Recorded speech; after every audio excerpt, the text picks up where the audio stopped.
Hi guys, and welcome to Tutorial Tuesdays. So we're going to start off the first tutorial. It's just going to be a quick, short, basic how to install custom content and mods to The Sims 3. It's really simple. All you need is this resource.cfg package file and a custom content package file, which you can find off like The Sims resource, just places like where you want to download your custom content. You can find them all over the internet, so it's no big deal. This resource.cfg, I'll link the download down in the description, just so it's easy and it just downloads and it's easy as. But to get off started, you need to just go into your File Explorer, go into Documents, Electronic Arts, The Sims 3, and here you should have no mods folder.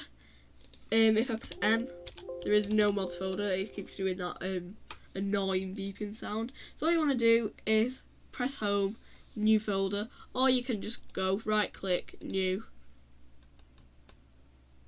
folder. There, and now you just want to call this mods. Easy as. Now you just want to enter that folder and create a new folder called Packages.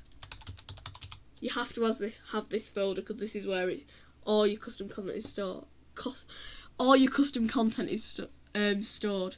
Now you want to drag the resource.cfg file into this, not the packages, into this folder. You want to go into Packages, and I've got this really cheap, this really quick and easy custom content hair or something, and I'm just going to move this to Packages. Now that that's there, I can launch Sims 3 and the custom content should be there in the game.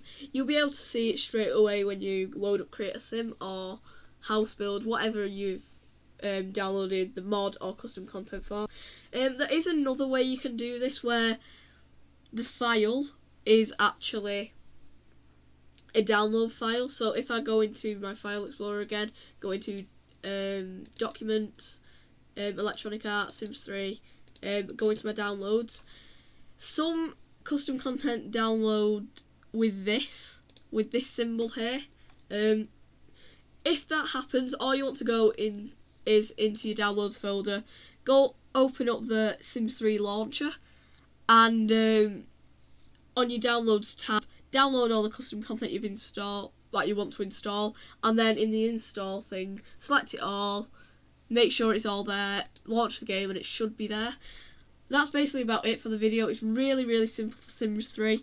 I know Sims 3 is about 10 years old, but I still play it. It's still a good game. I play Sims 4 more and Terraria and all my other games. But hopefully that's going to wrap it up for the video. Hopefully you enjoyed this episode, guys. Smash the like button if you like the video, obviously. Subscribe if you want to see more. See you guys. Peace.